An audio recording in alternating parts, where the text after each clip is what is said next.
Everybody, welcome back to the stage, Trent Harris.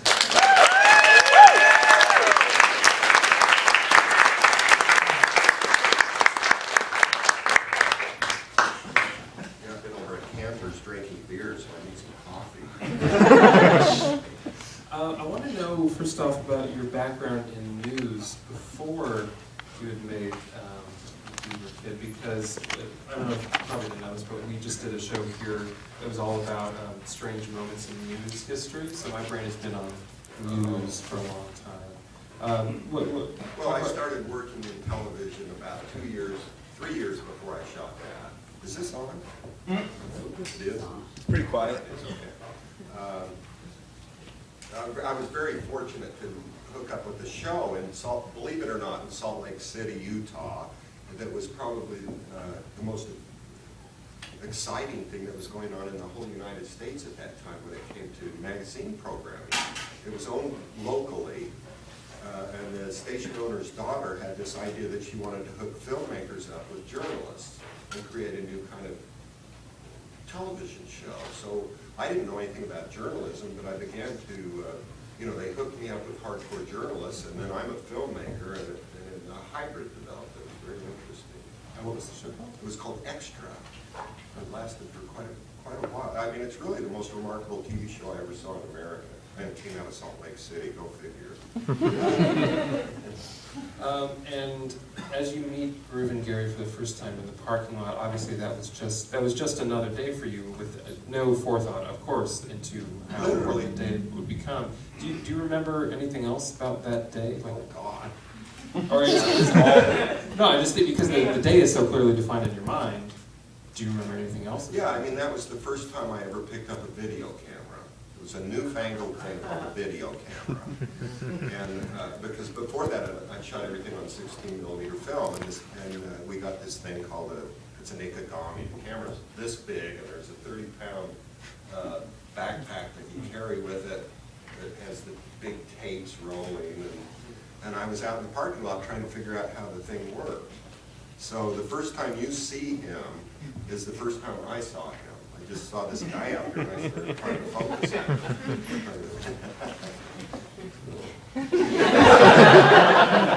Obviously, he's a real live wire. Did you have to ask, over the course of making the first film, did you have to ask him any questions at all, or did it just keep pouring? Well, I don't, if I can do it, I try not.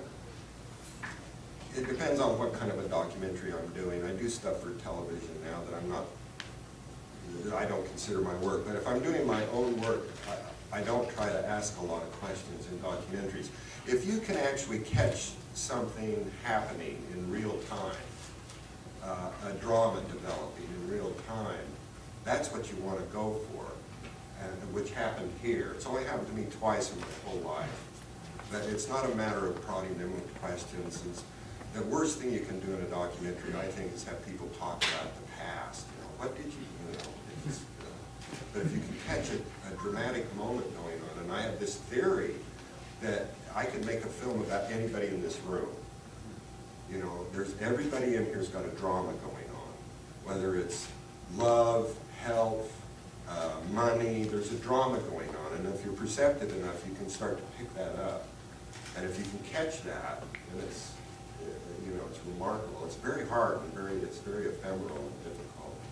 Does that make any sense? Yeah, that makes sense. Something that struck me this time when I was watching Beaver Kid is how much you focus on the kind of cracked Americana aspect of how strange the entire talent show is, rather than just here. Oh yeah. Listen, I grew up in a town like that. I grew up in St. Anthony, Idaho. It wasn't strange. I mean, that's. I'm very familiar with that.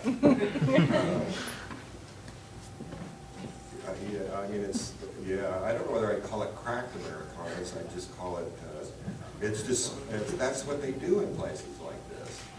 They still do it. If you go to Beaver or to St. Anthony or these little small towns, they still do things like this. These are wonderful.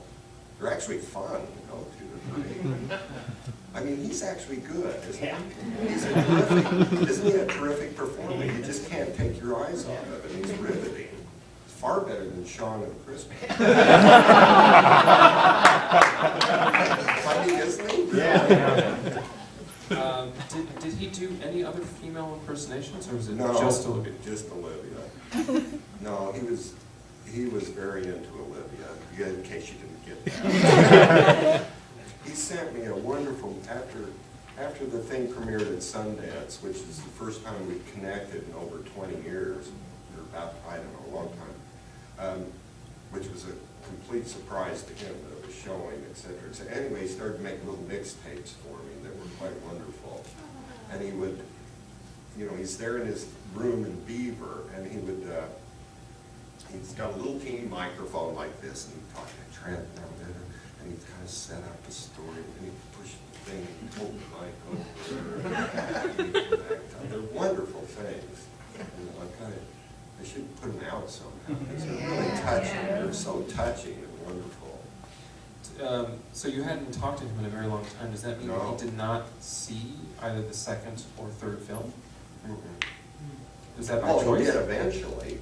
Right. I mean, what happened was I made these things, and then I stuck them in my closet, where I've got quite a few other films if anyone's interested. And then, you know, word got out, and somebody said, "Oh my gosh, we got to show this," and blah blah blah, and it ends up at Sundance, and this is like 20 years later or something, and I had not wanted to show these because he shot himself, you know, so I don't want to go back into that again. So I've been very, you know, hadn't shown it, but suddenly it's going to be shown at Sundance, so I try to get a hold of him, and I can't get a hold of him. I haven't talked to him forever, and a friend calls down to Beaver to somebody that might have known him and said, "This is happening, and there will be tickets at the Sundance premiere for you." And it was a big premiere, like 1,400 people there, and he never picked up the tickets. And then afterwards, it's kind of a Q&A like this, and we talk, and then everybody leaves, and then, you know, a group of people rush up to the stage, kind of, and there he is, and he says, "You probably don't remember me." And I started to hyperventilate, and he started to hyperventilate. It was like, "Oh, and then I grabbed him, and we ducked out a side door into like the snowdrift, and we couldn't even put together sentences. We were just like, "Oh, is that? Oh, I thought, you know, well, I didn't really do that. As far as actually being Olivia Newton-John, no." And then all of these people ran out of the theater from the front door and came back to us in the snowdrift and started taking pictures and asking for his autograph. And he was just so befuddled and dumbfounded, and he didn't know what to do. I mean, he was having a hell of a good time, and it was a horrible experience all at the same time. So it was very push-pull. Then I took him to the big party at Sundance. You know, their closing parties in a big tent. There are lots of people are movie stars. Nobody gave a shit about the movie stars. I'm not kidding. They were all around the Beaver. Can I and he's got that trucker hat on, and he still was driving that car.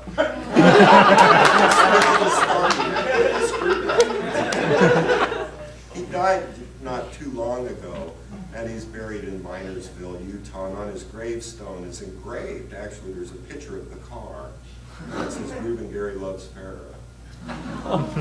Yeah, I mean, go on. Because it's not present in the documentary part of the Beaver trilogy, he actually did shoot himself. He did, and I've never said that until after he's actually dead. He died a few years ago of a massive heart attack. I mean, but I would never, it was so confusing to me when the whole thing happened. I mean, what happened was that I shot the documentary. We did the whole thing in a day, you know, 2 days. There's a thing in the parking lot, and then we go up there for a day and film in Beaver. And came back, and I left my mic in the car. And so we called his mother and said, I called his house, and his mother picked up. And I said, you know, I left the mic in the car. She says, "Oh, Dick's in the hospital, he shot himself." And before that, he had actually called me up on the phone and said, "Oh, please don't run that." I said, "Oh." It was really great. So I thought it was really great. I says, oh, don't worry about that.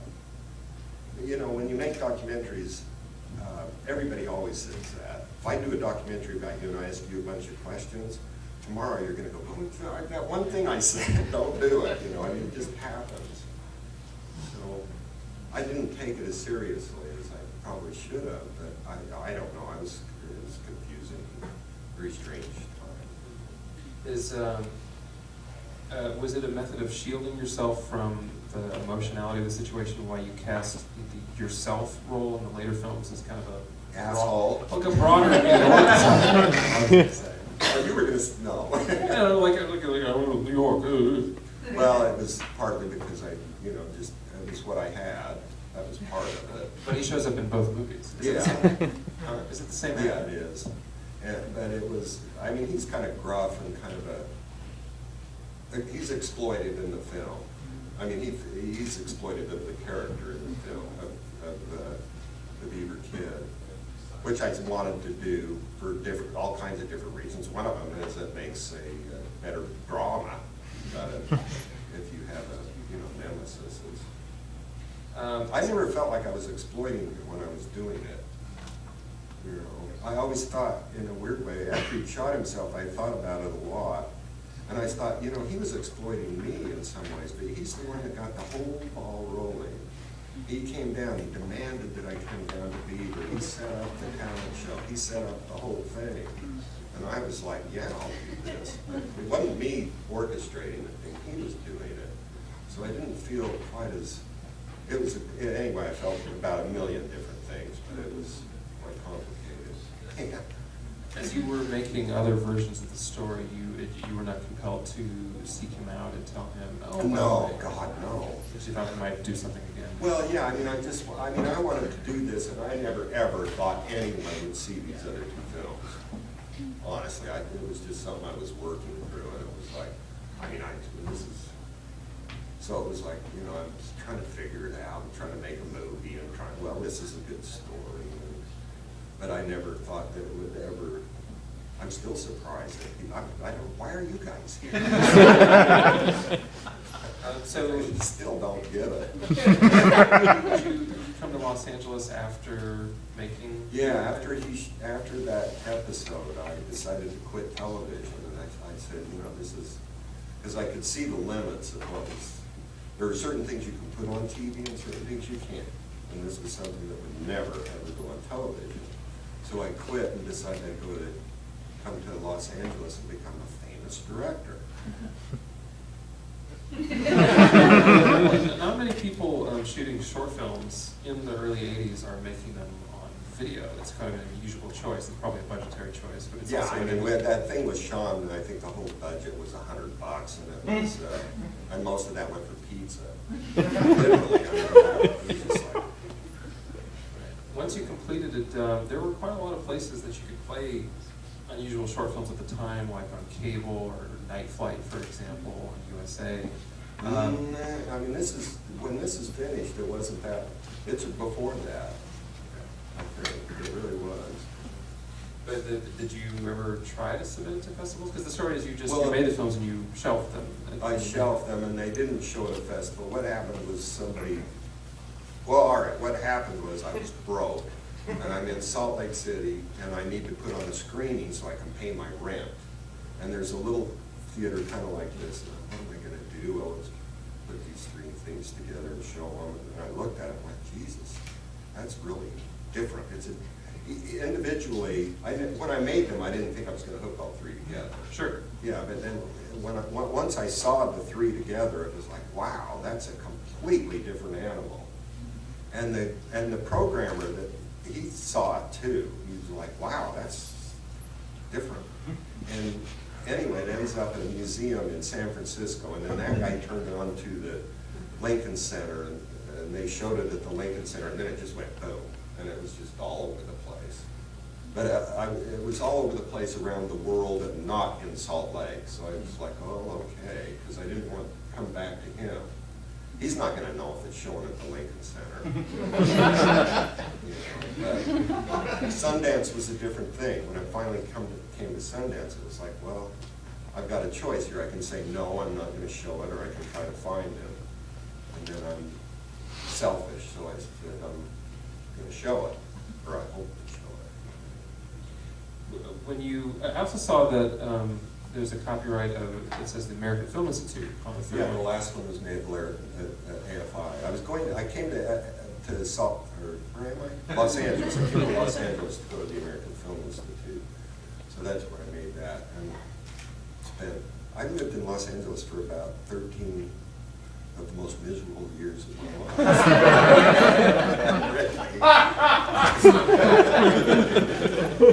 What were the circumstances under which you made the second film? You were working with extremely limited means, but did you make the second film with an end goal in mind for people to see it? No. Well, it was really weird because I called up, I was trying to cast the thing, and a friend of mine, and believe me, if you cast the wrong person for that part, it is ludicrous. And I tried out a lot of people, like Nicolas Cage, Anthony Hopkins, Edwards, Eric Stoltz, various people. A lot of people ended up in the same movie together past times. Yeah, but they couldn't do it. It was just like, whoa. And then somebody said, we ought to call this guy Sean. So I dial up the phone, I call him, and I get an answering machine. I said, you don't know me. I'm from Salt Lake. I'm trying to make this film about this guy that dresses up like Olivia Newton-John. The phone just comes up to me. So what do you talk about? You know, and then I explained it to him, and I said, so Sean, I said, well, but you've got to audition. So I did Sean Penn audition. So I don't want to audition, but what I'll do is we'll come down and I will pretend, I was at school at the time. He says, I'll come down and I'll pretend like I'm your cousin from Idaho, and I'll be the kid. So he follows me around that day, and I introduce him as my cousin from Idaho. It was really funny because about a year later, people came up to me and said, boy, your cousin's become a big star.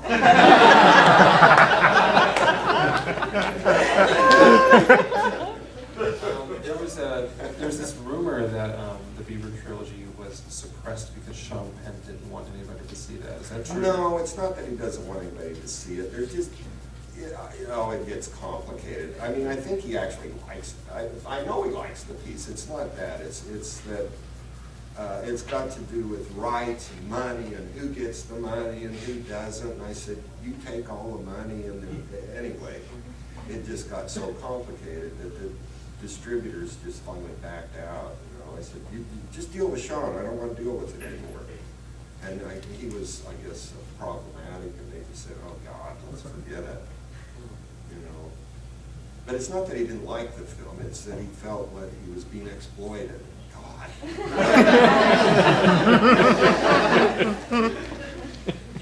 Fuck me. Sean plays the character with a lot of pathos and a lot of dark. Oh, you feel like he's going to get up on a building and shoot people. Did you motivate him to play it like that, or did no? I don't know anything about this stuff, and my deal is I try to cast somebody that can do it, and then because I don't know, cast somebody that can do it and then get out of the way. 98% of cast of your making an actor work is just casting the right person and then just backing off. I don't get in there and say, oh, you've got to think about this and this. I mean, I explain to them the character until they understand it. And then I just get away because I don't know what to do with these guys. Did you show him the Beaver Kid? I did. I showed him some of the stuff. He had an interesting thing that he did. He looked at some of the tape, and then what he did was he got a necklace. I don't know whether you can see it, but Gary, Ruben Gary, did Beaver Kid, whatever, had a thing that hung around his neck. And Sean fixed on that. He got a thing that hung around his neck. I don't think you ever even see it, but it was like an important thing to him to latch on to what was going on. did you show Crispin Glover Oh, sure. both movies? Like, No. I did this and then I did this again, No, now you're no, gonna I get this just, again? I thought, Crispin and I were good friends at the time, and you know, I showed him this stuff and said, you know, what do you think? And we worked through it a lot, and he couldn't do it for a while, and then all of a sudden, it was like, oh, he got it. It was remarkable to see it. It was like clumsy, clumsy, clumsy, and then boom. He got the naivete down, which he does a lot better than Sean, that naive thing, which is... Well, he plays it a lot more unhinged and a little bit diluted, which is not, doesn't seem like it's part of the group. You don't think that's Crispin? Could be, but it's also not part of the original Gruber Gary persona in the documentary, so. Well, he's kind of unhinged and deluded. I mean, come on. But He thinks he's Olivia Newton-John. But it put him in a much more down-home, kind of Yeah. genuine, like not scary. No, Crispin there's comes off as a kind of scary. naivete about it. You know, he honestly thinks that he's good at it, and he actually is good at it, but he doesn't know how or why he's good at it. It's very strange. God, it's been weird. Do you know if Olivia Newton-John's ever seen this? I don't know. I tried to get her to look at it, but I'm not sure if she ever did. And it was funny because when we were trying to do it, Sean was actually living in Olivia Newton-John's house. He bought her house up, it was at about Malibu or something, which burned down. But I don't know. I don't think she ever saw. I have no idea. I have no idea. I'm not sure whether it would scare. It might scare. At the time, a long time ago, it might have scared her. You know, I mean, stalkers and all that kind of stuff. What were some of the other shorts you were doing at the time in the first half of the 80s? Were you doing lots of little shorts on video? No. I was trying to. I wrote a lot of scripts. Is what I did. I wrote a lot of scripts, sold a few of them, got Reuben and Ed going, and actually, I don't know if any of you have seen Reuben and Ed, but I started putting. Oh, they were the LA riots, weren't they 1993? Yes. All right, well, it's 20 years ago, tomorrow, that Reuben and Ed premiered in LA. Isn't that weird? I mean, literally, it was right after the LA riots, so nobody. No, I hope some of you can come and see that movie because nobody has. It was, the critic for the LA Times said the person that would have Crispin Glover suck on odor eaters should have his driver's license. That was the good review. Boston Globe called it the worst movie of the decade. And that's when I knew I was on to something.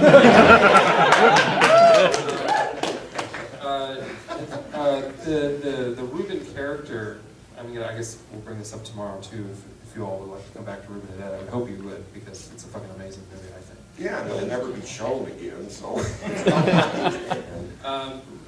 There's an infamous thing where Crispin Glover's on Letterman or he's dressed in the Reuben character. Yeah. Was that something that you've been talking to him about? Or? Well, we talked about it, but it kind of got out of control on Letterman. I don't even want to go there. I think ask Crispin about it. Because I don't want to. It got, yeah. It was, I mean, I never planned, I didn't go to Crispin and say, go kick Letterman in the, I should have. That was, no. Let's, at this time, open it up to the audience if anyone's got any questions for Trent. Any hands up there? Right there. Well, you brought up the Letterman thing. Was he? I didn't bring that up. Was he on acid or was he No. a character? Neither.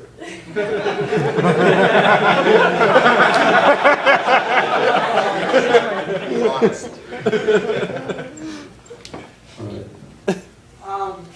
You kind of touched on this a little bit already, but what compelled you to revisit this story twice? I was trying to figure it out. I was trying to make it right. I was very, I was upset that he'd shot himself and I wanted to figure it out. And I made the second one and I was like, oh God, and then I made the third one because I wanted to try to give it a happy ending. What happened was early on when I shot the documentary footage, I showed it to some friends of mine, and everybody laughed. I mean, it is funny, but it was like, it bothered me because there's a pathos underneath it. And it's like, well, I want them to see the pain underneath this. I don't want them to just laugh at this guy like he's a clown, because he's not. And so I tried to come back and try to, you know, get to that. I tried to get to a point where he felt, you know, his pain. But then I wanted to give it a happy ending too, or at least maybe not a happy ending, but a positive ending. You know, where he leaves town and says, "Fuck you." Does that answer your question? Yeah. Thank you. Just out of curiosity, in the last movie, you kind of portray him with his peers, and he's like ostracized by his peers. Did you ever, when you filmed with him, did you meet any of his friends and how? He didn't have a lot of friends, but he had a couple that were, the people in his band were pretty supportive of him. But, you know, it's, you can't live in a place like Beaver, Utah, and dress up like Olivia Newton-John and expect not to get in trouble. You know, I mean, he always says, oh, it's just a joke and stuff, but people are like, yeah, you know, don't. Well, the mortician has a great line. It's very telling in there when she says, I was hoping you'd do another number besides Olivia, you know, maybe Barry Manilow. That brings up the question, is there any kind of gay element in his mind, or is this just he was obsessed with this one thing and was just going to work out this one thing? Well, I don't know whether gay is the right word. Was that part of his character? You never felt that he was effeminate in any way, or that he was, you know, coming on to guys. But I don't know what's in his heart, what's in his soul. But there are many, you know, people express their sexuality in many different ways. I think there's, you know, he was very bipolar. Oh my God, that guy drove up and down in a minute. You know, that's why he shot him. He's happy as hell that I've come, and the next day he shoots himself. It's like, so why does he do that? Why did he do that? So I started thinking, why did he do that? When you reconnected with him after Sundance, did you find out if he ever performed as Olivia Newton-John again? Well, he said that he was, he'd gone to Las Vegas for a short period of time to try to break in. He said it finally broke into television. And what he was doing was fixing televisions in Las Vegas.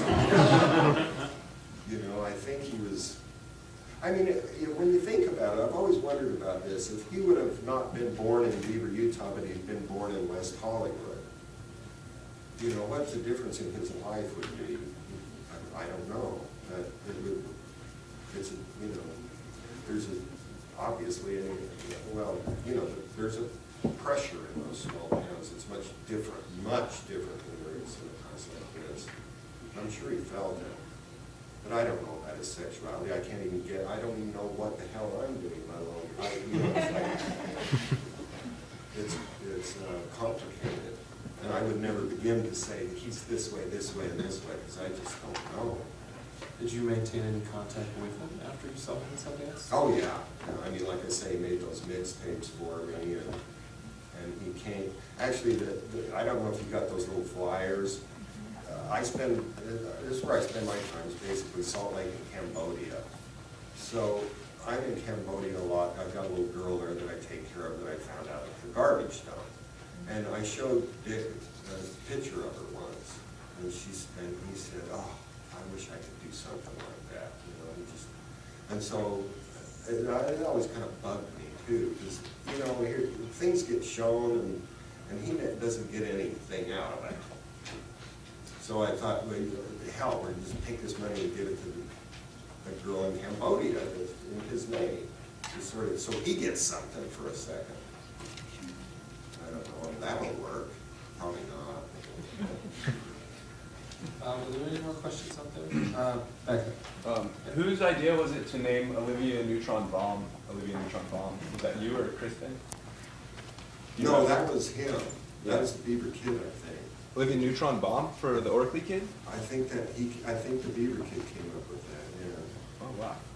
It's pretty good, isn't it? Yeah. There's another question back.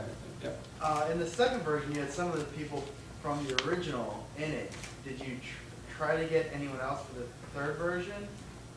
Well, no, I mean, the second version, all I do is cut in footage from the first version because I didn't have any money.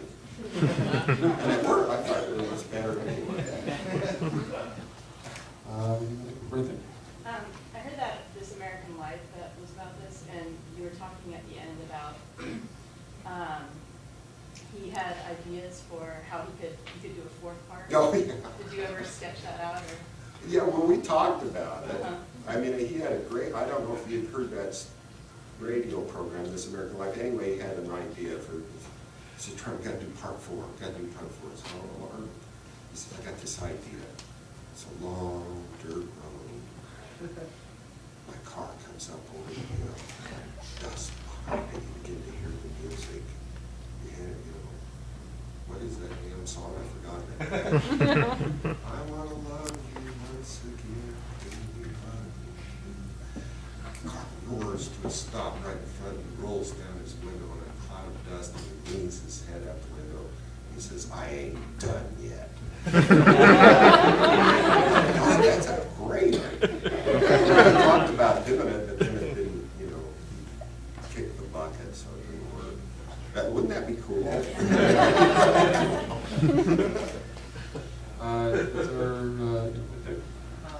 I was curious, at the end of the first one, the documentary, you know, when you drive away and he's just kind of there on the car, and he looks really sad.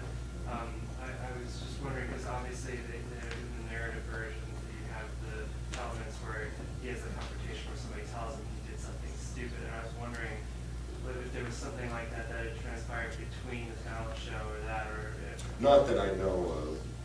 Not that I know of. There's something about that shot pulling away from him. It might be my favorite shot in the whole movie. You know, from Beaver to you, goodbye, Channel 2. That's pretty good. Yeah, no, there's something about that. And then going to that next shot, the guy in that kind of, I mean, that thing where he sings the New York Rhythm in My Life. God, I mean, that was just I just thought that was the best thing ever. Kind of a good way to tag the whole thing. Yeah, I didn't make this stuff up. He does it. You know, I'm not the brains behind this. He was. Is there any questions? I wanted to ask about that New York song. Did he sing that after the? Olivia? Yeah. Yes. And so did you film that the same day? Yes. It was sort of, yeah, it was. It was, how did that work? Yeah, anyway, yeah, it was like he did the Olivia number. There weren't very many people in the audience. There was like, 10 people in the whole audience there. And then he wanted to do, he wanted to do the next one. It was like, yeah, let's do it. So again, I didn't tell him to do anything. He told me what to do. Okay, Trent, put the camera back here. I'm going to come in. What projects are you working on now? Well, I've got a lot of things going on.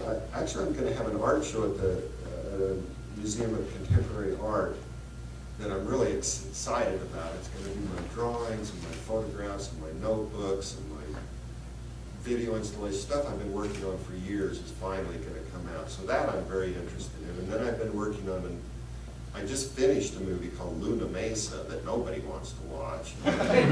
Another one before that called Delightful Water Universe that I can't get 5 people to watch. And then I'm working on another idea right now about beatniks. I want to do a movie about a club that's going to close, and it's where all these beatniks. I think I'm going to call it Sweetie Poops.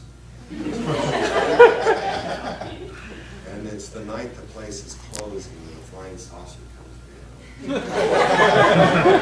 That sounds like, wouldn't you pay $5 to see that? Did you ever consider writing or doing a feature about this character? Because I think there's something unbelievably compelling about him. Obviously, you'd have to take some license, I would imagine, because I don't know exactly what happened to him in the last 30 years. But the guy's riveting. I mean, it's you guys were talking earlier about the crackpot element of it. I didn't see that at all. Yeah. I think it's one of the realest, rawest things I've seen in a long time. You can't take your eyes off them, you know? So did you ever think about that? Oh, I thought about it. I talked to a few people when I was in LA about it, and they just went, "You're fucking nuts." No, I disagree. You know? I mean, I'd go in, you know, I'd go to these meetings. I don't know how many of you are filmmakers, but you go to a meeting with the producer and they say, "Do you have any good ideas?" And I tell them these great ideas. And then they'd look at me like I was nuts. And it wasn't until I left that I understood what they meant by a great idea. A great idea is one that makes money. I mean, Joyce McKinney, you know what Joyce McKinney is? The Errol Morris film about tabloid? Yeah. You know, that comes off of one of my documentaries that I pitched here many times. You know, make a movie about, and in fact, I asked Madonna to play Joyce McKinney. She went, "You, Trent, that's weird, you know." If you haven't seen the tabloid thing by Errol Morris, you should take a look at it and get an idea. Basically, she's a beauty queen who kidnaps and rapes a Mormon missionary and then ties him to the bed with her pantyhose. Wouldn't you pay $5 for that? Did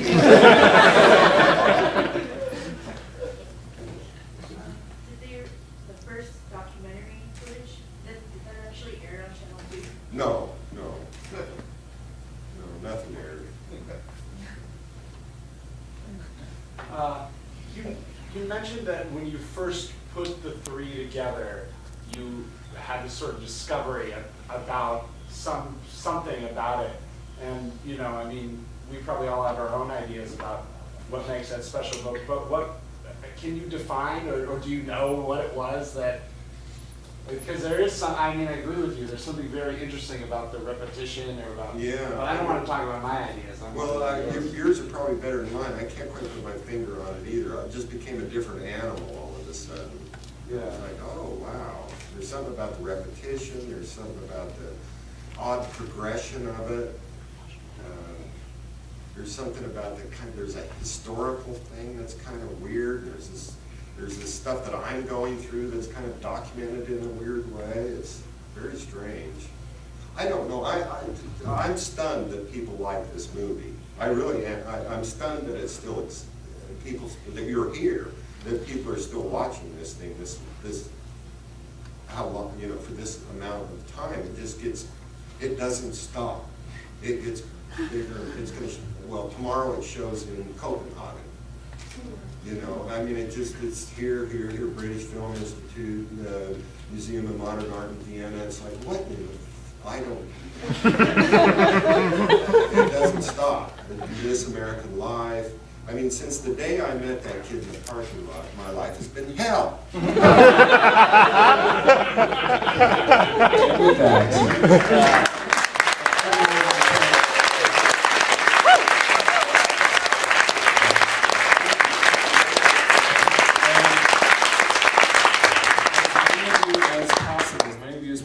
Come back tomorrow night. Trent's going to be here when we show Ruben and Ed. It's a lot of fun. It's underseen and it's on 35mm too. I think this one is weird. Thanks, Trent. I'm dead lamb.